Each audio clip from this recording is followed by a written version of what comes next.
Eu cumprimento a amada igreja com a gloriosa paz do Senhor Jesus, amém? Amém. Louvamos a Deus por esse rico privilégio de estarmos na presença dEle.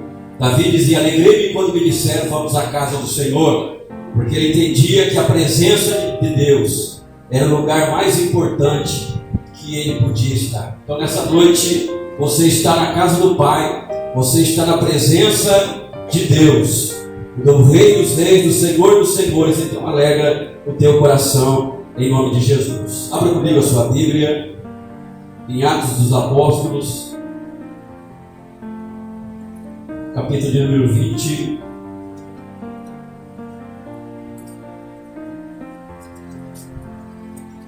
Atos dos Apóstolos, capítulo de número 20. Vamos estar lendo do versículo 7 até o versículo 12.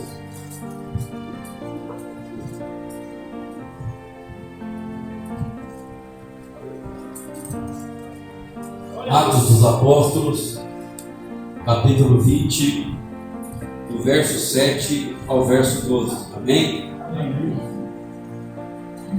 E no primeiro dia da semana, ajuntando-se os discípulos para o partir do pão, Paulo, que havia de partir no dia seguinte, falava com eles e alargou a sua prática até a meia-noite. E havia muitas luzes no cenáculo onde estavam juntos. E estando um certo mancebo, por nome Eutico, assentado numa janela, caiu do terceiro andar, tomado de um sono profundo, que lhe sobreveio durante o extenso discurso de Paulo, e foi levantado morto. Paulo, porém, descendo, inclinou-se sobre ele, e abraçando-o, disse: não vos perturbeis, que a sua alma nele está. E subindo, e partindo o pão, e comendo, ainda lhes falou largamente até a alvorada, e assim partiu. E levantaram vivo o moço, e ficaram não poucos consolados. Feche seus olhos. Pai, nessa noite, meu Deus, estamos, Senhor, diante da Tua gloriosa palavra. Tua palavra que é apta para discernir pensamentos e intenções do coração. Senhor Jesus, eu me coloco na Tua presença neste momento, reconhecendo que eu, Felipe, sem o Teu Espírito Santo nada sou, que eu dependo do Teu Espírito, que eu preciso, Senhor, do fluir do Teu Espírito, do agir do Teu Espírito Santo. Portanto, Deus, direciona cada palavra que nessa noite vai sair dos meus lábios, que não venha a ser minha, mas venha a ser Tuas palavras, ó Deus, para esta igreja. E fala conosco não aquilo que queremos ouvir, mas sim o que necessitamos. E que nessa noite, Pai, esta palavra, Deus, como espada de dois gumes, ela venha penetrar até a divisão de corpo, alma e espírito, e que ela venha discernir os pensamentos e intenções do coração da Tua igreja. Fala-nos poderosamente, e que esta palavra, Deus, venha trazer mudança, transformação. Portanto, Deus, o meu pedido nessa noite a Ti é que o Senhor venha abrir os corações, Pai, que esta palavra venha encontrar corações sensíveis, corações, ó Deus, abertos, que possa receber, meu Deus, e que ela possa germinar, crescer e frutificar para a glória do Teu santo nome. Portanto, fala-nos poderosamente, é a minha oração que faço a Ti, no nome bendito de Jesus. Amém e amém. Podeis tomar o teu assento, por gentileza, em nome de Jesus.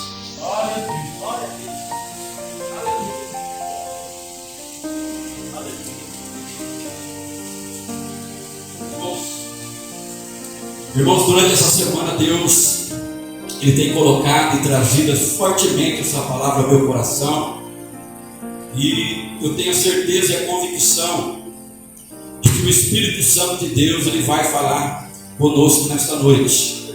Glória a Deus. Antes de entrar na palavra, eu gostaria que você abrisse mais uma vez a sua Bíblia no livro de Hebreus,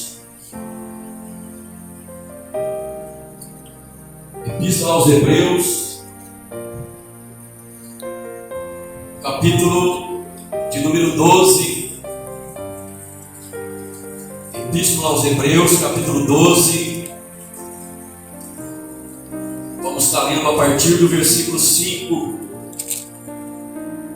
Versículo 5 até o versículo 9. Glória a Deus. Que diz assim: e já vos esquecestes da exortação que argumenta convosco como filhos. Filho meu, não desprezes a correção do Senhor, e não desmaies quando por eles for repreendido, porque o Senhor corrige o que ama, e açoita a qualquer que recebe por filho. Se suportais a correção, Deus vos trata como filhos. Porque que filho há a quem o pai não corrige? Mas se estáis sem disciplina, das quais todos são feitos participantes, sois então bastardos e não filhos. Além do que, tivemos nossos pais segundo a carne, para nos corrigirem, e nós o reverenciamos, não nos rejeitaremos muito mais ao Pai dos Espíritos para vivermos? Glória a Deus. Irmãos, uma das coisas que o Senhor ele tem colocado ao meu coração é que naquele último dia, quando o Senhor ele vier para buscar o seu povo, buscar a sua igreja, e no dia que todo ser humano terá que se apresentar na presença dele, o próprio Jesus ali em Mateus capítulo 7, ele diz que naquele dia muitos chegarão nele e vai dizer: Senhor, no teu nome, Senhor, eu curei.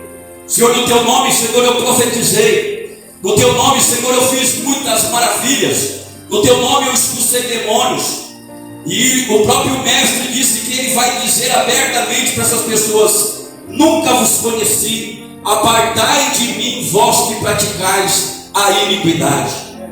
E uma das coisas que o Espírito Santo ele tem falado ao meu coração acerca disso é que essas pessoas foram pessoas que, além de viver na prática da iniquidade, do pecado durante as suas vidas, serão pessoas também que Deus não reconhecerá como filho.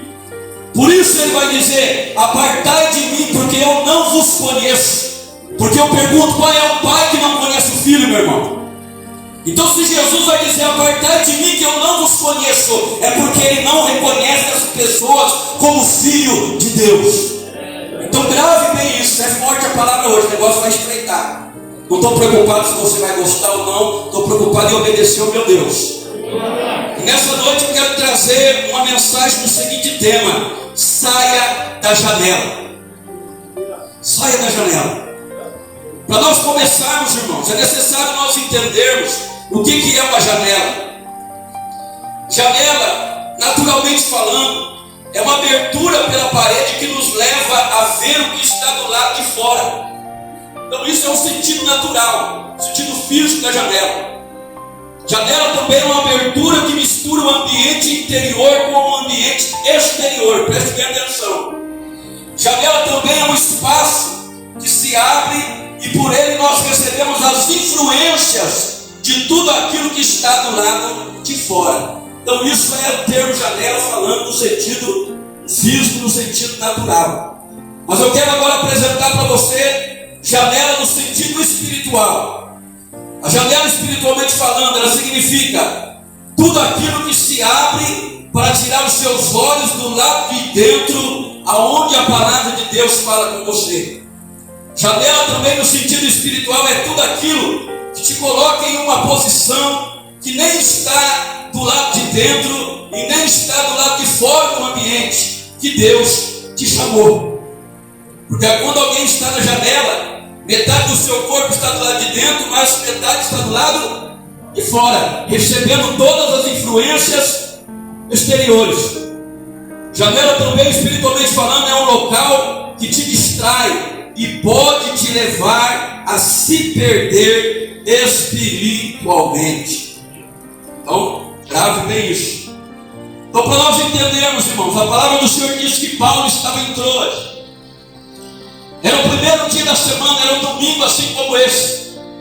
Era também Santa Ceia do Senhor, assim como é Santa Ceia também hoje. E Paulo, ele tinha ficado 7 dias, e aquele era o último dia que Paulo ficaria em Troade. E a palavra do Senhor diz que ele começa então a pregar e ele estende o seu discurso. Era um cenáculo, eles estavam no 3º andar, e ele estendeu a sua prédica. E a palavra de Deus está dizendo que havia muitas luzes naquele ambiente. A palavra do Senhor não diz, mas eu creio que aquele ambiente estava cheio de pessoas. E vai nos contar a história desse moço moço chamado Eutico. Esse moço, ele se assenta na janela e ele começa então a ouvir a pregação de Paulo. Mas para iniciarmos e entrarmos na mensagem, eu pergunto nessa noite para você: janela é lugar de se assentar? Não. Mas Eutico estava sentado na janela, e isso a aproximadamente 10 metros de altura, porque era o terceiro andar. Imaginemos que cada andar tem 3 metros de altura, então ele estava 9, 10 metros de altura. E não havia nenhum parapeito, não havia nenhuma grade de proteção, assim como há hoje. E ele assentado ali, ele ouvia o apóstolo Paulo pregando. Então, algumas revelações que Deus ele trouxe ao meu coração é que a pessoa que está sentada na janela, irmãos, em primeiro lugar, é aquela pessoa que está numa posição que nem está do lado de dentro e nem está do lado de fora do ambiente que Deus lhe chamou. Infelizmente, em se tratando de igreja hoje, o que mais tem é crentes assentados em janela. Vai ser difícil dar glória a Deus, não estou preocupado. O que mais tem hoje é crentes que estão assentados nas janelas. Crentes que não estão nem do lado de dentro da igreja e nem do lado de fora. Isso é muito sério, porque o próprio Jesus, ele nos exortou nesta noite, aleluia, que, aleluia, uma pessoa, quando ela não está nem do lado de dentro e nem do lado de fora, ele próprio nos exorta acerca disso, lá em Apocalipse, que essa pessoa é uma pessoa que ela está vivendo no meio termo. E se tem uma coisa que o nosso Jesus ele não gosta, é de pessoas que vivem no meio termo. Jesus, irmãos, entenda uma coisa. Ah, pastor, mas o senhor está sendo radical. Jesus foi radical, querido. Jesus falou assim: quem comigo não ajuda, espalha. Em outras palavras, ele disse: olha, quem não está ajudando, está atrapalhando. Ou somos trevas ou somos luz. Não tem meio termo. Eu não posso servir a Deus e ao diabo. Eu não posso estar com o pé em 2 canoas, porque vai chegar o momento que a canoa vai se abrir e vai ser grande a minha queda. Então eu não posso também estar sentado na janela. Eu não posso viver o meio termo espiritual. Ou realmente eu sirvo a Cristo, ou realmente a minha vida é dele ou não é. Ou eu sirvo a Deus ou eu sirvo ao diabo. Então nós temos que trazer na nossa mente tudo isso e estar avaliando qual é a nossa posição.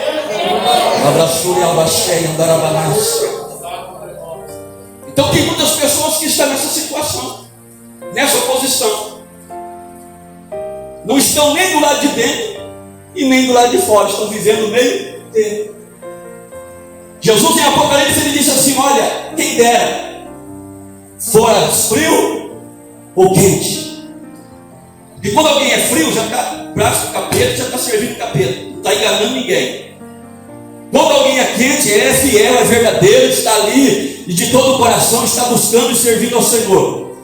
Mas Jesus disse: olha, porque és morno, não és frio nem quente, eu vou te vomitar da minha boca. Jesus ele não aguenta pessoas mornas. Então, irmãos, da mesma forma somos nós, igreja, hoje. Nós não podemos viver uma mornidão. Então a pessoa que está sentada na janela é aquela pessoa que ela está ainda em cima do muro. Ela está ainda indecisa quanto à sua fé. Ela está vivendo ainda na mornidão espiritual. O que é estar em cima do muro? É aquela pessoa que ela não sabe se ela serve a Deus ou se ela serve o mundo. Existe uma ilustração que eu gosto muito que diz que havia um homem que ele estava em cima do muro. E de repente, essa era a situação da sua vida. Ele estava em cima de um muro. E de repente ele teve uma visão, e de um lado do muro ele via os anjos do Senhor, e os anjos do Senhor a todo momento diziam: rapaz, desce do muro, rapaz, desce depressa. E do outro lado do muro estava Satanás e os seus demônios, e o diabo e os demônios somente observavam ele, não diziam palavra nenhuma. E do outro lado os anjos diziam: desce depressa, desce enquanto há tempo. E aquilo chamou a atenção daquele moço. E chegou o momento que ele perguntou para os anjos: por que vocês estão me mandando descer rapidamente, descer enquanto há tempo? E do outro lado, Satanás e os seus demônios, eles não estão dizendo nada. Aí um anjo disse assim: pergunta para ele. E ele perguntou para o diabo: por que você não me manda descer do muro? Você está quieto, você não fala nada. Sabe qual foi a resposta de Satanás? Porque o muro é meu, o muro me pertence. Se você está em cima do muro, você já está fazendo a vontade do diabo. Então, irmãos, nós temos que nos atentar para isso. A pessoa que está na janela também é aquela pessoa que ela está na igreja, mas as coisas do mundo e a sua carne ainda tem influência sobre ela. Veja que ela recebe a influência do lado de fora, as influências exteriores, a influência desse mundo. E se tem uma coisa que tem acontecido muito hoje no meio da igreja, é que a igreja ela tem deixado de ser sal, a igreja ela tem deixado de ser luz, a igreja ela tem deixado de influenciar, a igreja ela tem deixado de salgar. E quando, aleluia, isso acontece, o próprio Jesus disse: olha, se o sal se tornar insípido, para nada mais presta, a não ser para ser lançado fora e pisado pelos homens. Nós vemos aí tantos escândalos, o nome de Cristo sendo blasfemado todo dia, a igreja de Cristo sendo blasfemada todo dia, porque é uma pastora que mandou matar o marido, é pastor que roubou, é pastor envolvido em roubalheira, e o povo do mundo lá fora vai criticar mesmo, porque nós fomos chamados para ser luz. Aí já é aquela generalização, porque daí pastor passa a ser tudo bandido, tudo ladrão, pastor só quer dinheiro. Por quê? Por causa do mau testemunho dessas pessoas. Então veja bem, o próprio Jesus disse: olha, convém que venham os escândalos. Essa palavra escândalo no original hebraico, sabe o que significa? Decepção. Quando diz a pessoa se escandalizou, ou seja, a pessoa se decepcionou com o evangelho. Eu, ser crente que meu Felipe, não coloco meu pé em igreja nenhuma. Para ser crente como ele é, eu estou escandalizando, eu estou decepcionando a pessoa. Ela vai para o inferno pela minha culpa. Então Jesus diz: convém que venham os escândalos, mas ai daqueles por quem vier. Já foi bem claro. Ai é a palavra do quê? De dor. Ai daquele por quem vier. Então nós estamos vivendo em meio a uma igreja, irmãos, uma igreja que, em vez dela influenciar o mundo, é uma igreja que está à janela, recebendo a influência do mundo. Por quê? Porque está na janela.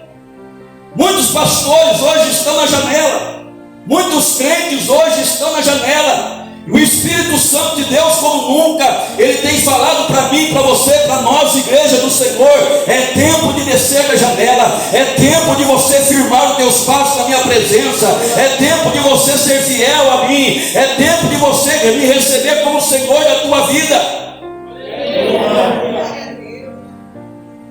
Por que eu digo isso, irmãos? Que essas pessoas, elas estão na igreja, mas as coisas do mundo, a sua carne, ainda tem influência sobre ela. Por quê? Muitos estão na igreja, vão à igreja, mas ainda não vê nada em tomar uma cervejinha, sendo que o nosso corpo ele é templo do Espírito Santo.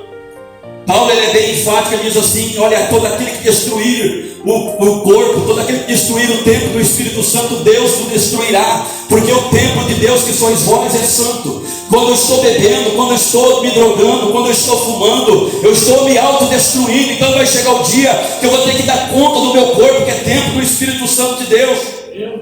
Mas tem pessoas que ainda acham que não tem nada a ver. Isso é a maldição de hoje, o não tem nada a ver. Vai levar muita gente para o inferno, porque somos chamados para ser santos. Santidade ainda convém à casa de Deus. A porta não passou por reforma, a porta continua estreita ainda hoje. O caminho também é estreito, é apertado. O próprio Jesus declarou isso. Vai chegar um momento que você vai ter que passar, muitas das vezes apertado, arrastando. Então, querido, não se iluda, porque a santidade convém a todo servo de Deus. Ah, pastor, mas Jesus bebia vinho. É a desculpa de muitos.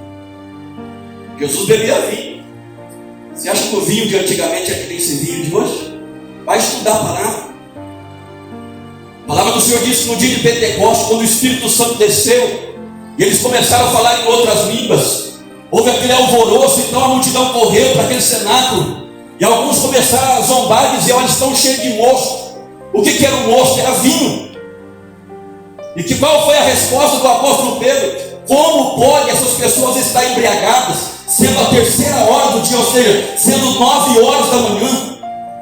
Porque antigamente, para a pessoa se embriagar com o vinho bíblico, ela tinha que beber desde a manhã até a noite, para se embriagar de tarde. Basta você ler ali também no livro do profeta Isaías: ai daqueles que se levantam pela manhã e seguem a bebedice, e ficam até a noite, até que o vinho os esquente, ou seja, até que se embriaguem. Então, essa desculpa é a desculpa mais esfarrapada. Mas Jesus bebia vinho, totalmente diferente do vinho hoje. Você bebe um copo de vinho hoje, você já sai trançando as pernas de bêbado. Ah, pastor, mas eu bebo porque Paulo falou que é bom para o meu estômago. Cria vergonha na tua cara. Cria vergonha na tua cara, dobra o teu joelho, vai orar para Deus curar o teu estômago. Tem medicamento, Deus deixou também a medicina. É a desculpa mais esfarrapada do mundo. A pessoa, ela tem vontade de beber e não acha desculpa. Ah, pastor, mas eu tomo uma cervejinha sem álcool. Toma sem álcool porque tem vontade de beber com álcool também. E se tiver oportunidade escondido, bebe. Então são coisas, irmãos, que vai nos contaminando. São coisas que vai te afastando de Deus. Porque como eu disse esses dias atrás, eu já fui da bagaceira, irmãos. Eu já pertencia a esse mundo. Eu sei como que é. Ah, não, eu vou tomar mais uma, depois é a saideira agora. Daqui a pouco você já tomou 9, tomou 10, tomou todas e vai embora embriagado. Então pense você, não, o diabo ele sabe trabalhar, irmãos. E se tem uma coisa que o diabo ele tem, aleluia, lutado, é contra a igreja, é contra os crentes. Eu sempre digo, o diabo não está preocupado com quem está lá fora. O diabo está preocupado comigo e contigo que estamos aqui, ouvindo a palavra de Deus. Então, são pessoas que estão na igreja, mas a carne ainda fala mais alto, as coisas do mundo ainda falam mais alto, né? Direto está ouvindo aí o Xiriguidum, Zezé de Camargo e Luciano, direto está ouvindo aí um Tonico Tinoco. Ah, pastor, mas não fala besteira nenhuma. Mas está trazendo edificação para você? Está trazendo? O nome de Deus está sendo exaltado? Para que ouvir então? Ah, mas eu gosto de uma música romântica internacional. Aí eu viajo. Você vai viajar lá para o Lago de Fogo. É para lá que você vai viajar. Então, querido, tome cuidado. Não tem nada a ver. Isso que ele vai levar muita gente para o inferno. Como eu disse, irmão, Jesus ele foi radical. Jesus ele disse: aqui comigo não ajunta, espalha. Jesus disse: olha, por que me chamais Senhor, Senhor, e não fazeis o que vos mando? Então nós estamos vivendo em dias que dá uma tristeza tão grande, irmãos, quando nós estudamos a história da igreja cristã e nós vemos os mártires que pagaram com a sua própria vida para que hoje nós tivéssemos o privilégio de ter essa palavra conosco, para que hoje nós tivéssemos o privilégio de estarmos aqui cultuando ao Senhor. São pessoas que viveram vidas santas, viveram vidas privadas, viveram vidas separadas, aleluia, dedicadas ao Senhor e pagaram com o seu próprio sangue para que hoje nós tivéssemos o privilégio, e nós estamos no meio dessa igreja relaxada, essa igreja mundana. Então, são pessoas que estão na igreja, mas recebem influência ainda das coisas do mundo. Como eu disse, a música do mundo, que acho que não tem nada a ver. Muitas vezes são pessoas que não deixaram de falar palavrão aí.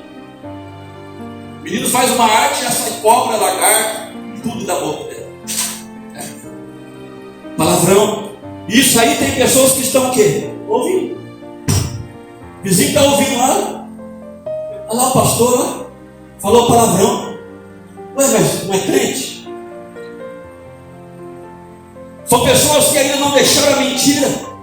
Como eu disse, olha, o telefone toca, a criança vai lá atender.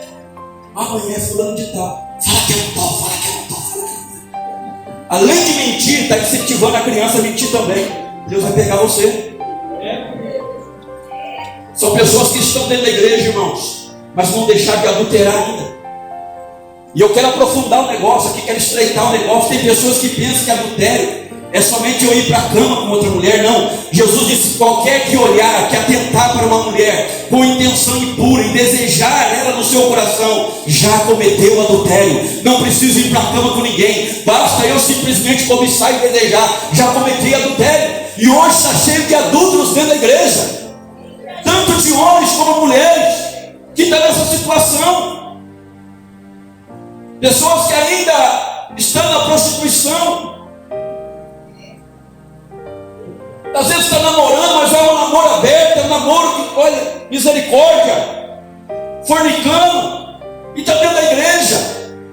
Então, irmãos, Deus nos chamou para ser santos.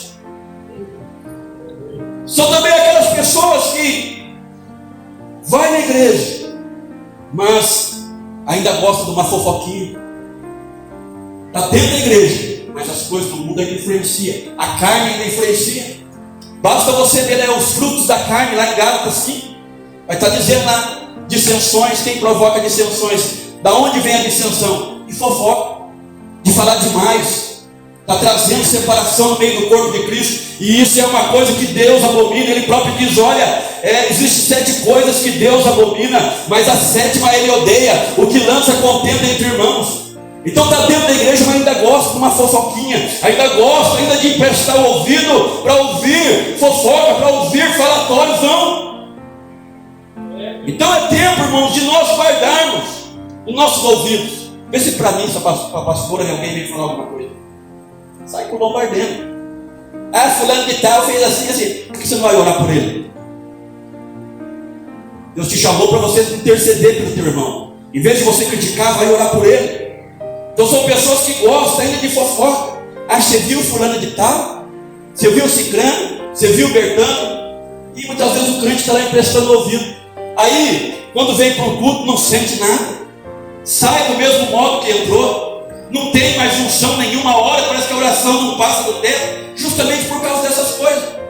Por quê? Porque não tem vigiado, porque tem emprestado ouvidos para pessoas que não era para emprestar. São pessoas que são especialistas em ficar criticando os outros.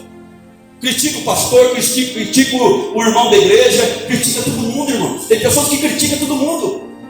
Mas muitas vezes ela não se olha no espelho. Muitas vezes o defeito, o problema está nela própria, mas ela não se olha no espelho, ela não se autoexamina e fica criticando um, criticando o outro. Querido, isso entristece o coração de Deus, isso entristece o Espírito Santo. Aleluia, está escrito, ó, quão bom e quão suave é que os irmãos vivam em união. Porque para você criticar, você tem que ser melhor do que a outra pessoa. E nem quem é melhor do que os outros fica falando. Então, devemos tomar muito cuidado. Muito cuidado. Muitas vezes, né, e como eu disse, recebe as influências do mundo exterior, da própria carne. A carne ainda fala mais alto. Chega do culto, em vez de falar da palavra com o marido, em vez de falar da palavra com o filho, vai falar muitas vezes do irmão. E o que acontece? As crianças estão escutando. As crianças estão ali, ó. O ouvido parece uma parabólica, captando tudo. O que o pai e o que a mãe está falando. Aí lá, você viu lá o pastor, aquele orelhudo? Fez assim, assim, assim, assim, assado. A criança vai crescer, irmãos, decepcionada com a igreja. Aí o que acontece? Quando ficar mais velho, muitas vezes vai se desviar. Porque quem que é o culpado? Pai e mãe, que fala de problema da igreja perto da criança. É uma coisa que antigamente os mais velhos faziam muito isso. Eu lembro muito bem. Eu fui criado pelo meu avô, está aí minha mãe. Meu avô tinha um costume assim, se ele estava conversando com uma pessoa mais velha, fosse lá e se intrometer na conversa. Ele falava assim, ó, some daqui. Bastava, muitas vezes nem falava, só olhava. Eu já sabia que o negócio, o bambu ia coxar se eu ficasse. Agora não, hoje é criança participando de assunto de adulto, é o marido falando às vezes mal do irmão, a criança está escutando, vai crescer decepcionada com a igreja, e a culpa vai ser sua, você vai ter que dar conta da vida dela. Hoje o que acontece muito também é o ministério do telefone. Às vezes não fala na igreja porque alguém pode ver, pode escutar, mas cada culto do telefone. Ah, você viu a roupa da cicrana? Você viu, ó? Parecia que estava um desfile de moda. Irmãos, que edificação você está trazendo para a vida da pessoa? Pelo contrário, você está sendo um instrumento de Satanás. Então, querido, é coisas que nós devemos tomar cuidado. A nossa carne, querido, nós temos que crucificar ela cada dia, porque, irmãos, a nossa carne, ela só deseja o mal. A nossa carne, ela só deseja o que é o oposto a Deus. Então a cada dia o próprio Jesus nos ensinou isso: se alguém quer vir após mim, negue-se a si mesmo, tome cada dia a sua cruz e siga-me. A cada dia nós temos que morrer na cruz, a cada dia nós temos que crucificar o nosso eu, o nosso ego, e estar morrendo para nós mesmos e vivendo para Deus. Abraçar de comanácia. Nós temos que confessar assim como Paulo, irmão: já estou crucificado com Cristo, e já vivo não mais eu, mas Cristo vive em mim. É isso, é esse o propósito de Deus para nós. Ah, pastor, mas o senhor falou bastante das irmãs. Fica tranquilo, eu vou pegar para o lado dos varão agora. Vai sobrar para vocês também. Como eu disse, é a influência do mundo e a influência da carne. Então a pessoa que está na janela também é aquele homem mais relaxado, já digo isso, que muitas vezes não tem a capacidade de ler 30 minutos a Bíblia, só que fica 2 horas assistindo o filme, fica 90 minutos assistindo futebol. Ah, pastor, mas então não pode assistir filme, não pode assistir futebol. Não me interprete errado, estou falando aqui de prioridade. Se eu estou deixando de ler a palavra 30 minutos, se eu estou deixando de ler a palavra, e se eu estou passando 90 minutos assistindo um jogo de futebol, quem está tendo a primazia? Futebol. Jesus está ficando em segundo plano. Eu estou em pecado. Não estou falando que é errado você assistir futebol, estou falando de prioridades. Então tem varão, tem homens aí eu não consigo ler a Bíblia, me dá sono, mas passa 2 horas na frente da televisão, passa 2 horas com o celular na mão, passa 90 minutos vendo 22 homens correndo atrás de uma bola e não dá sono nenhum. Irmãos, nós temos que rever isso, irmãos. Como que nós queremos morar no céu dessa maneira, se Jesus está ficando em segundo plano? E se nessa noite Deus está nos corrigindo, é sinal da misericórdia de Deus sobre a nossa vida. Por que eu li Hebreus? Para você já ter isso na tua mente, que Deus corrige a quem ama, que Deus Ele quer nos ver melhor na presença dEle. Se nós estamos sem correção, nós não somos filhos legítimos. A palavra de Deus está dizendo que nós somos bastardos. Então é coisa que nós temos que rever os nossos conceitos. Ontem a gente foi para o monte. Muitas vezes a desculpa que eu mais escuto: ah, pastor, eu não vou para o monte porque eu tenho que trabalhar amanhã cedo. Bem, você não vai para o monte, mas você deu 9h30, 10 horas, você deitou e dormiu? Amém. Só que tem varão que dá 1h30, 2 horas, está lá na Rede Globo, lá como é que chama mesmo? Aquele filme que passa, Corujão. Está lá no Corujão. Não foi no monte que ia trabalhar, mas está lá 1h30 lá no Corujão, está lá assistindo o filme. Quem está tendo prioridade? A Rede Globo na tua vida. Você acha que Deus se agrada disso? Então, irmãos, é coisa que nós temos que ver e nos atentar. Terceira coisa: pessoa que está assentada na janela é aquela pessoa que ela despreza a verdadeira adoração. E o que acontece quando a pessoa despreza a verdadeira adoração? Ela vai acabar morrendo numa esterilidade espiritual. Agora eu gostaria que você abrisse sua Bíblia comigo. 2 Samuel, capítulo 6.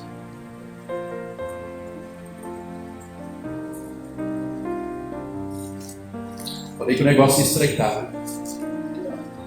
Irmão, só Deus sabe como que, olha, foi travado lá no... Mas eu pedi uns 3 sinais de Deus para pegar essa palavra nessa noite. Deus confirmou tudo. Falei, amém. O que eu precisava era isso. É para falar? Vamos falar. 2 Samuel capítulo 6, versículo 16 ao versículo 23. Diz assim: e sucedeu que, entrando a arca do Senhor na cidade de Davi, Mical, a filha de Saul, estava olhando e vendo ao rei Davi que ia bailando e saltando diante do Senhor, desprezou no seu coração. E introduzido a arca do Senhor, a puseram no seu lugar na tenda de Davi, que Davi lhe armou, e ofereceu Davi holocaustos e ofertas pacíficas perante o Senhor.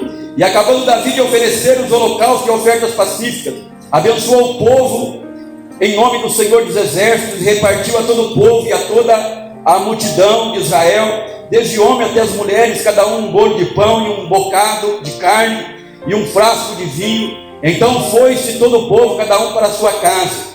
E voltando Davi para abençoar a sua casa, Mical, a filha de Saul, saiu a encontrar-se com Davi e disse: quão honrado foi o rei de Israel, descobrindo-se hoje aos olhos das servas de seus servos, como sem pejo se descobre qualquer dos vadios. Disse, porém, Davi a Mical: perante o Senhor que me escolheu a mim, antes do que a teu pai e a toda a sua casa, mandando-me que fosse chefe sobre o seu povo, sobre o povo do Senhor, sobre Israel. Perante o Senhor me tenho alegrado, e ainda mais do que isso me envelhecerei, e me humilharei aos meus olhos, e das servas de que falaste, delas serei honrado. E Mical, a filha de Saul, não teve filhos até o dia da sua morte. Estou passando aqui para você o sentido espiritual disso. Davi estava trazendo a arca da aliança de volta para Jerusalém. E o texto diz que Davi, ele ia bailando. Davi, ele tirou das suas vestes reais, ele vestiu um éfode de linho. E ele se humilhou na presença de Deus. E quando ia chegando em Jerusalém, Mical, ela estava na janela. E ao ver o marido que ia saltando e bailando, ela desprezou Davi no seu coração. E quando Davi chegou na sua casa, ela disse que Davi se despiu e se portou como qualquer vadio, porque ele tirou as suas vestes reais. E a palavra de Deus disse, irmãos, que naquele dia Mical ouviu o que ela não precisava ouvir. Você está assim porque você está ofendida por causa do seu pai, porque Deus escolheu a mim em vez de seu pai. Perante esse Deus eu me alegrarei. E as servas da qual você falou que eu estava como vadio diante delas, elas me honrarão. E o texto está dizendo que Mical, durante toda a sua vida, ela viveu e ela não teve filhos. Por quê? Por causa justamente disso. Era uma pessoa que estava na janela, totalmente alheia à adoração que estava acontecendo. Então, irmãos, a pessoa que ela está na janela despreza a verdadeira adoração e vai acabar assim como Mical, morrendo na esterilidade espiritual. Eu quero estar explicando para você melhor isso. A pessoa que está na janela, ela está alheia à verdadeira adoração, porque ela nem está do lado de dentro, ela nem está do lado de fora, está na janela. Ela não estava participando da adoração com Davi. Então a pessoa que ela está na janela são aquelas pessoas que não estão adorando a Deus, não estão participando da adoração. E é muito comum quando a pessoa não participa da adoração, a pessoa então ela vai julgar, assim como Mical julgou Davi.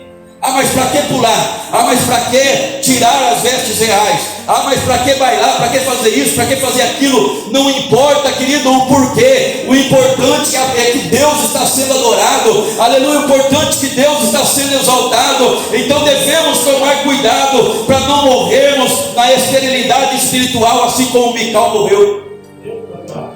São pessoas que nunca produzem nada. Por quê? Estão na janela. Nunca vão produzir nada, nunca vão dar fruto. Por quê? Está na janela. Então devemos tomar cuidado. Pessoa que está na janela é aquela pessoa que o culto está acontecendo, mas a pessoa está totalmente fora do ambiente de adoração. Todo mundo está sentindo a presença de Deus, todo mundo está aquela presença gloriosa, mas ela está assim no relógio. Você está sentado aqui. Ou se tem relógio de pulso, fica lá. Está na janela. Está ali de corpo presente, mas a mente e o coração estão a quilômetros de distância. Como é que uma pessoa dessa, irmãos, vai ser abençoada? Foi falado aqui pelo presbítero Henrique sexta-feira. Uma das coisas que Deus mais pede é: filho meu, dá-lhe o teu coração. Quando nós vemos para um culto como esse, mas quando a gente vem para um culto como esse, a primeira coisa que nós temos que fazer é abrir o nosso coração e apresentar o nosso coração a Deus. O próprio Senhor disse pela boca de Jeremias: buscar-me-eis e me achareis, quando me buscar de todo o vosso coração. Mas o culto está acontecendo, muitas vezes está prestando atenção no irmão que está falando língua estranha. O culto está acontecendo, muitas vezes está prestando atenção no irmão que está se alegrando no Senhor e está pulando. O culto está acontecendo, muitas vezes ele está prestando atenção no irmão que está conversando. O culto está acontecendo, muitas vezes ele está prestando atenção na criança que está andando. O culto está acontecendo quando é tempo daqueles besouros. O besouro fica voando na igreja e fica lá. misericórdia, irmãos. Como que vai sentir a presença de Deus? Como que vai ser abençoado? Irmãos, é até cômico, mas é verdade. Estou falando mentira? Às vezes eu pregando que é o que eu mais vejo, chega na época daqueles besouros, entra besouro na igreja, fica lá os crentes, né? Tira a atenção da palavra, fica lá acompanhando o besouro. Se é uma criança que está andando, fica todo mundo acompanhando a criança. Jesus disse: deixai vir a mim os pequeninos, dos tais é o reino dos céus. Preste você atenção na palavra, deixa a criança.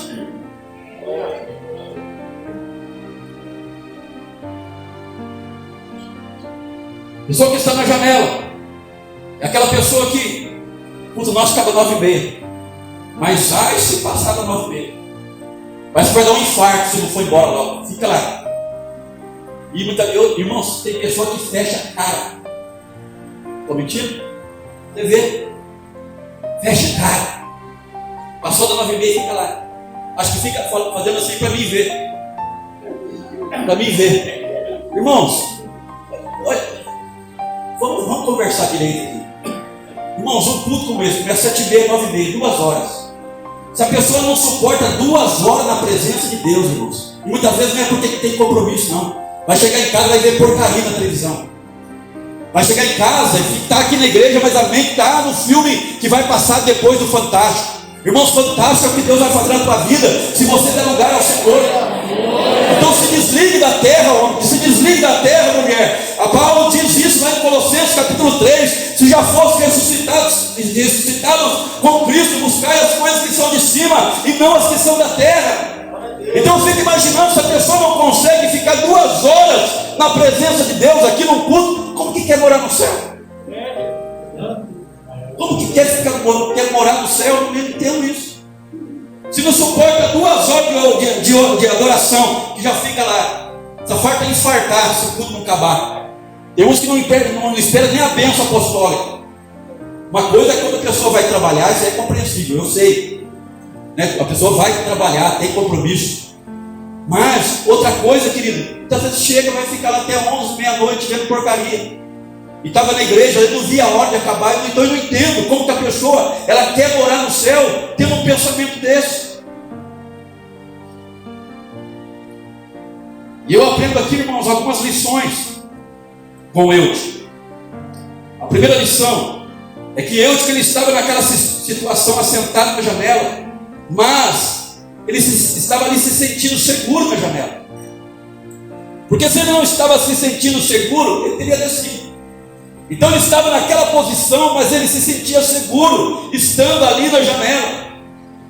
Então Eudes, ele estava equivocado contra a sua aparente segurança, porque ele estava ali, mas ele se sentiu seguro. Ele estava naquela situação achando que ele estava ali seguro, mas o que aconteceu? Ele não estava seguro. E tem pessoas, irmãos, nessa situação. A pessoa muitas vezes ela está pintando e bordando. A pessoa não abandonou o pecado, mas na mente dela, hoje que você mais ouve: ah, pastor, mas Deus é amor. Tem pessoas que pensam: ah, não, mas chega lá, Deus vai quebrar o meu galho. Deus não quebra galho de ninguém. Ou a gente vive a palavra 100% como deve ser vivida, ou não adianta estar se enganando, porque não adianta, é necessário nós analisarmos a posição que nós estamos vivendo. É necessário todos os dias, a cada novo amanhecer, nós dizermos para nós mesmos: será que se Jesus voltasse agora, será que eu subiria com Ele? Será que se o Senhor te recolhesse a minha vida agora, será que eu iria morar com Ele? Porque, irmãos, a morte é uma realidade. Então Jesus vai vir para buscar a igreja, mas para aqueles que morreram, para aqueles que já partiram dessa vida, é como se Jesus já tivesse voltado. Não tem segunda chance mais. Hebreus 9:27 diz que depois da morte vem o juízo. Você acha que vai ter um purgatório lá para você ficar purgando como os católicos creem? Eu costumo dizer, purgatório é o cachorro cheio de purga, porque o outro purgatório lá não existe não. Ou é céu, ou é inferno. Basta você ler lá Lucas 16, o rico e Lázaro. Então não se engane. Então a cada dia nós temos que avaliar como que eu estou, qual é a minha posição diante de Cristo. Se Ele voltar hoje, eu subo com Ele, Se ele me recolher, se ele tirar minha vida agora, será que eu vou morar com ele? Será que eu posso dizer como Paulo, olha, para mim o morrer é lucro? Será que eu posso dizer, olha, eu quero deixar esse corpo para estar com o Senhor? E a própria palavra de Deus, irmãos, ela diz, Paulo diz lá em 1 Coríntios 10, 12, diz assim: aquele, pois, que pensa estar em pé, cuide para que não caia. Está dizendo, cuide para que não caia. Jesus, lá em Lucas 21, versículo 34 a 36, ele disse assim: olhai por vós, para que não aconteça que o vosso coração se carregue de glutonaria, de embriaguez e dos cuidados da vida, e venha sobre vós de improviso aquele dia, porque virá como um laço sobre todos que habitam sobre a face de toda a terra. Vigiai, pois em todo o tempo, orando, para que sejais ávidos por dignos de evitar todas essas coisas que hão de acontecer e de estar em pé diante do Filho do Homem. Então muitas vezes as pessoas, elas estão numa posição de perigo, mas dentro delas, elas acham que elas estão seguras. Está numa situação de perigo, espiritualmente falando. Eu vou dar aqui alguns exemplos. Uma pessoa que está numa posição de perigo é uma pessoa que ela muitas vezes não vai com a cara da outra pessoa, muitas vezes é de mal com outra pessoa, muitas vezes são pessoas que ainda precisam liberar perdão, mas não liberaram o perdão ainda, estão retendo o perdão. E eu pergunto, irmãos, Jesus disse para uma simples oferta: quando vieres trazer no altar a tua oferta e te lembrares, olha, presta atenção, de que teu irmão tem algo contra ti. Quem tem algo contra ti? O teu irmão, não é nem você contra ele. E te lembrares de que teu irmão tem algo contra ti. O que é para fazer? Deixe diante do altar a tua oferta, vai, reconcilia com o teu irmão e vem e apresenta a tua oferta. Faz crente hoje, ó. Vai lá, obrigado para os outros, sem liberar perdão, o coração cheio de mágoa. Se uma simples oferta Deus não aceita, então a pessoa, quando ela não perdoa, Deus não aceita a oferta, Deus não ouve a oração de quem não perdoa, Deus, aleluia, não perdoa quem não perdoa, porque na própria oração do Pai Nosso Ele já nos ensinou isso. Perdoa as nossas dívidas, assim como nós perdoamos a quem? Aos nossos devedores. E no final da oração do Pai Nosso, Jesus disse assim: se não perdoardes aos homens as vossas ofensas, vosso Pai Celestial também não perdoará as vossas ofensas. Então, se eu não perdoo, eu não recebo o perdão de Deus. Então são pessoas que estão nessa situação, mas estão tranquilas quanto à sua vida espiritual. Estão assentados na janela, a qualquer momento pode cair para trás e morrer espiritualmente, mas estão se sentindo seguras. São pessoas que mesmo nessa situação acham que se Jesus voltar vai morar com Cristo no céu. Eu pergunto, que céu? Só se for no céu da boca da onça, que eu sempre falo. No céu dos céus, esquece. Se você não liberar perdão, se você não tirar essa malha do teu coração, se você não acertar com o teu próximo, você não reconciliar com ele, esquece, no céu você não entra. Não sou eu que estou dizendo, é a palavra de Deus que diz. Vai ler Mateus 18, a parábola do credor incompassível, vai ler. Um servo devia ali 10.000 talentos para o rei. E ele ia ser preso, a casa dele ia ser vendido, todos eles como escravos, mas ele vai e ele suplica pela misericórdia do rei. O rei tem compaixão, perdoa toda a dívida, ele devia, olha, 10.000 talentos. Aí ele sai e ele encontra um conservo, que era servo como ele, que ele devia o quê? Devia quanto? 100 denários. Pastor Hernandes Dias Lopes, ele diz assim, que 10.000 talentos, irmãos, se fosse de ouro ou se fosse de prata, ele pegou como exemplo o ouro. Esse homem, para pagar a dívida que ele tinha com ele tinha que trabalhar 150.000 anos para pagar a dívida que ele tinha com o rei. Era uma dívida impagável. Ele foi perdoado de uma dívida impagável. E ele encontrou um servo como ele, que lhe devia 100 denários, 100 dias de trabalho.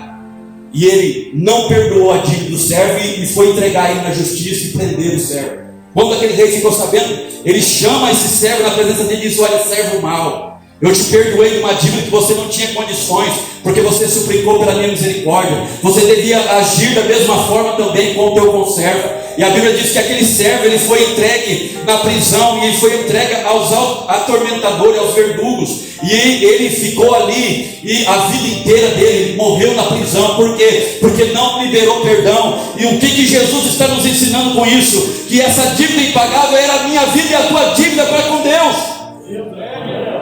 Os nossos pecados custou o sangue de Cristo. Era uma dívida que nós não tínhamos condições de pagar. Jesus pagou o preço por ela. E muitas vezes, irmãos, por causa de uma ofensa desse tamanhinho, a gente não libera perdão para o próximo. Então, vamos cuidar. Está uma situação de perigo. Se Deus está falando nessa noite, irmãos, receba essa palavra. Faz um exame na tua vida. Faz um exame. Ah, pastor, mas eu não fiz nada para fulano. E daí? Vai lá consertar com ele. Às vezes foi algum mal entendido, alguém que chegou nele e falou mal de você sem você dever. Vai lá esclarecer as coisas. Se você fez a tua parte, a pessoa não quis saber, você está livre. Aí é ele Deus. Segunda lição que eu aprendo, está difícil dar glória a Deus, né? Ele brincou com o perigo, porque ele estava sentado na janela. E sentar na janela é um risco, principalmente, como eu disse, no terceiro andar, a 9, 10 metros de altura, mas ele estava lá. E tem muitas pessoas hoje, irmãos, brincando com as coisas de Deus, brincando com o pecado, vou falar da minha classe agora, do ministério que Deus confiou. Irmãos, o que eu mais penso tem dia, a Bíblia diz assim: obedecei aos vossos pastores, porque velam pelas vossas almas, porque terão que dar conta delas. É uma palavra que todo dia eu penso isso. Vou ter que dar conta de cada alma que passou pela minha mão. E o que mais me entristece é quando eu vejo o pastor brincando com o ministério. Então, às vezes, em vez de pregar, pensa que é fácil pregar uma palavra dessa aqui? Pensa que é fácil? Não é. Mas eu tenho que pregar por obediência ao meu Deus. Por isso que eu falei que eu não estou preocupado se você vai gostar, se você não vai gostar. Eu estou preocupado se Deus vai se agradar de mim. Então, meu amado, é algo muito sério, porque as ovelhas estão debaixo do meu cuidado. Eu não quero chegar naquele último dia e ouvir do Senhor: olha, sai fora, você foi um pastor negligente, você não anunciou todo o meu conselho, você não anunciou toda a verdade de Deus. Eu não quero ouvir isso. Então tem muitos hoje brincando, muitas vezes brinca com o pecado, brinca com o ministério, muitas vezes é pai de família, brinca com a família, brinca com a igreja, brinca com Deus.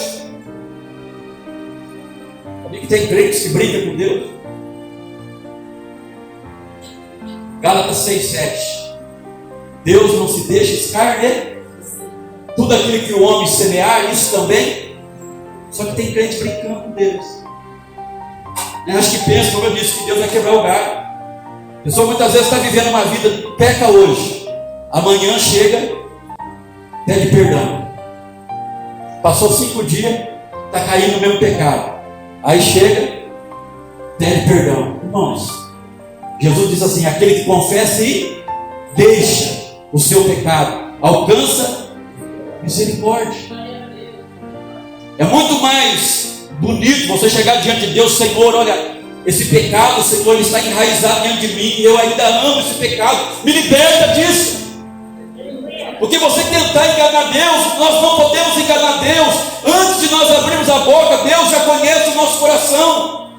Senhor, tira de mim esse sentimento. Senhor, tira de mim isso, eu não quero para a minha vida. Me dá força para deixar, me dá força para abandonar. É muito mais bonito, irmãos, do que eu ficar querendo brincar com Deus. Venho hoje, amanhã estou pedindo perdão, daqui a pouco passa uma semana, estou caindo no mesmo pecado. Então, irmãos, quem brinca com o perigo corre o risco de ser surpreendido pela morte. Essa foi a situação de Eutico. Terceira lição que eu aprendo: Eutico estava indiferente à palavra ministrada, porque Paulo estava pregando. Só que quando uma pessoa está sentada à janela, conforme ele estava na janela, Paulo pregando, tinha horas que ele prestava atenção na mensagem de Paulo. Mas eu creio que quando passava um cavalo na rua, ele fazia isso aqui, ó. Passava alguém conversando na rua, ele, ó, porque estava na janela. As coisas estavam distraindo, estava chamando a atenção dele. Então ele estava indiferente à palavra que estava sendo ministrada. Paulo pregando e ele ali na janela. E é o que a gente mais vê hoje. Por que eu digo que muitos crentes hoje estão na janela? O pastor está pregando, mas irmãos, é muito comum. Eu vejo daqui muitas vezes o pastor está pregando, mas a pessoa está acessando o WhatsApp, a pessoa está vendo mensagem no WhatsApp, a pessoa está acessando o Facebook. Eu pergunto, você não pode esperar meia hora para você chegar na sua casa e acessar as suas mensagens? A gente não é radical, eu não peço para ninguém desligar o celular aqui. Tem igrejas por aí que pede. E eu não condeno, porque muitas vezes atrapalha. Mas a pessoa muitas vezes está totalmente além daquilo que está sendo ministrado. Ela se distrai de uma tal maneira que ela está ali no celular, ela está ali acessando as redes sociais. Muitas das vezes está com a mente do lado de fora, totalmente além do que está sendo ministrado. E Jesus ele disse assim: o semeador saiu a semear. Parte daquela semente caiu à beira do caminho. Na explicação ele disse: a semente caiu na beira do caminho. É aquele que a semente da palavra ela é semeada, mas caiu em dura terra, o coração está fechado. O que acontece? Vem Satanás e arrebata a palavra para que não dê fruto. Então, olha para você ver a importância de nós estarmos com o nosso coração aberto na hora da palavra. Porque a palavra tem o poder de transformar. A palavra, o próprio Jesus disse lá em João 17, santifica-os na verdade, a tua palavra é a verdade. A palavra de Deus me limpa, a palavra de Deus me santifica, a palavra de Deus me faz andar, aleluia, e prosperar no meu caminho. Está lá no Salmo 1, está lá dizendo lá que feliz é o homem, bem-aventurado o homem que medita na lei do Senhor de dia e de noite. Ele diz que, olha, será comparada à árvore, plantado junto a ribeiros de água, que dá o fruto no tempo certo, e tudo que fizer prosperará. Quando eu ouço a palavra e quando eu vivo a palavra, logo me vem a palavra do Senhor também, que Deus disse a Josué: Josué, medita no livro dessa lei de dia e de noite, e então ela fará que você prosperar no teu caminho, e prudentemente você se conduzirá.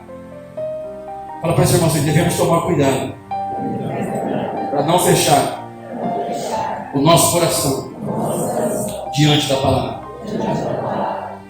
Então o Eutico, ele estava perto da palavra que estava sendo ministrada, mas longe do impacto que ela produz. Então, meu querido, não permaneça indiferente à palavra que está sendo ministrada, não. Você está aqui hoje: pastor, mas essa palavra não serviu para mim. Amém. Se você é perfeito, amém, serviu para mim. Então, eu quero atingir a perfeição também. E garanto que alguma parte ela vai servir para mim e para você. Quarta lição: Eutico, ele foi tomado por um profundo sono. Ele estava ali, ouvindo, mas chegou um momento que ele dormiu. Quem já trabalhou à noite aqui? Isso, né? Se tem uma pessoa que é inimigo de trabalhar à noite, sou eu. Tanto que eu sofri naquela usina. Sou inimigo, porque chega um momento que muitas vezes quando você não consegue, eu tinha uma dificuldade muito grande de dormir durante o dia, e muitas vezes não conseguia dormir por causa do calor, diversas coisas, muitas vezes era barulho, não dormia. E você ia trabalhar, muitas vezes você estava trabalhando ali, você estava de olho aberto, mas eu cansei de estar ali de olho aberto, e muitas das vezes dá aquele apagão. Você está dormindo de olho aberto. Mas é algo, olha, que vem de repente, quando você vê, você já dormiu. Isso aconteceu com Eutico.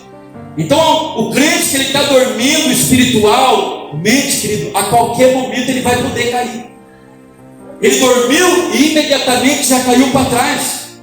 Então nós devemos tomar cuidado, por quê? Porque ele foi tomado de um profundo sono. Muitos caem por estar tomados de um profundo sono. Quantos crentes dormindo hoje? Ontem a gente foi para o monte, uma das coisas que Deus mais falava no meu coração: filho, tem muitos dormindo espiritualmente. E a palavra de Deus vai dizer assim: desperta tu que dormes. E a pessoa, quando ela está dormindo, ela está alheia àquilo que está acontecendo. Olha Jonas. bonitão do Jonas, Deus falou: vai lá e prega contra mim. Ele pega o navio e vai para Tarso, rebelde. Desce no porão, só foi descendo, desceu para Jô, desceu para o navio, desceu para o porão, e lá no porão ele estava, ó, a tempestade, ó, acabando com tudo lá fora. O barco a ponto de afundar. Chega o capitão do navio e acha o bonitão do Jonas dormindo. O que você faz aí, dormente? Invoca o teu Deus, porque nós estamos perecendo. E tem muitos crentes nessa situação. O casamento está descambando. O marido está a ponto de largar da esposa. A esposa está a ponto de largar do marido. E vai ficar dormindo até quando? Teus filhos estão se perdendo muitas vezes no mundo lá fora. Vai dormir até quando? Até quando você vai dormir? Por isso a Bíblia está dizendo: desperta tu que dormes. É hora de despertarmos do sono, irmãos. Olha o que está acontecendo aí. Esse ano de 2020, desde o ano passado, se você pegar o ano passado e esse ano de 2020, irmãos, só quem é cego espiritualmente que não está compreendendo que nós estamos vivendo o fim das coisas. Só se você for cego, só se for um cego. Porque olha os sinais que Deus está dando aí. O Brasil nunca tinha tornado, está tendo tornado constantemente aí. Não tinha terremoto, está dando direto tremores em vários lugares aí. Vai ficar dormindo até quando? Até quando vamos ficar dormindo? Então muitos estão no sono do comodismo, da mesmice, da inércia, da mornidão espiritual. Deus te chamou para você ser sacerdote na tua casa. Você tem que conduzir a tua família. Não é a tua esposa que tem que puxar você, é você que tem que puxar a tua esposa. Ou você é um Acabe na vida, precisa Jezabel tomar frente. Acabe que era assim. Sinto muito dizer essa palavra, mas é verdade. Tem muitos homens que nem Acabe. É a esposa que tem que puxar a frente, é a esposa que tem que tomar a frente. Não, é você que tem que tomar a frente. Você é sacerdote da tua casa. Você é o cabeça do teu lar. Não pense você não que Deus não vai pedir conta do teu filho a você. Os filhos são a herança do Senhor. Como você tem ensinado a tua casa? Então, irmãos, quantas pessoas, eu estou dizendo de crentes, estou falando de ímpio, crentes dormindo. O que mais entristece o meu coração, chega quarta-feira aqui, a reunião de oração, era para ser um culto com mais gente aqui durante a semana, era a reunião de oração, porque nós temos que orar. Quer vitória? Vai orando. Quer vitória? Vai chorando e geme chora, como diz o Marcos Nascimento. Quer vitória? Sobe um monte, paga o preço. Mas, irmãos, dá para contar um dedo. Por quê? Porque estamos sendo uma igreja que está dormindo. Isso é bíblico. A parábola das 10 virgens: 5 loucas, 5 prudentes. As prudentes tinham azeite, as loucas não levaram azeite consigo. Vai ficar dormindo até quando? Ou você não vai buscar a reserva? Por que da reserva? Porque as trevas estão aí. Vai chegar o momento que a nossa lâmpada vai apagar. E se você não tiver reserva? Se tem uma coisa que eu estou buscando é reserva. Porque eu não sei o dia de amanhã.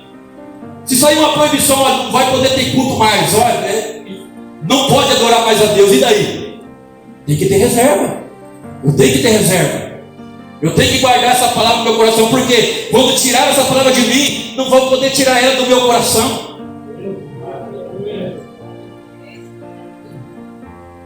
Então, irmãos, ele estava nessa situação. Aquela não era a hora de dormir, mas ele dormiu. Quantos continuam dormindo na igreja?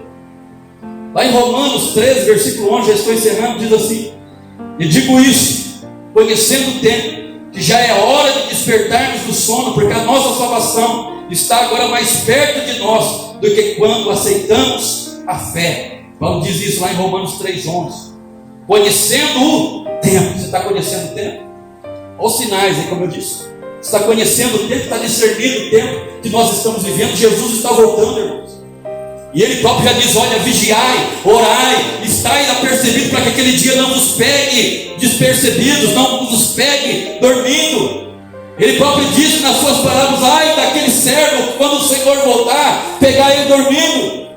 Então que possamos ser vigilantes, que possamos ser homens e mulheres que estamos atentos ao tempo que nós estamos vivendo e estamos vigiando, porque o nosso Senhor está prestes a voltar. Então, querido, nessa noite, que você não venha receber essa palavra como ofensa, não. Não disse essa palavra para ofender ninguém. Eu digo essa palavra para que você venha fazer um autoexame da sua vida. Como eu disse, a palavra primeira ela passa por mim.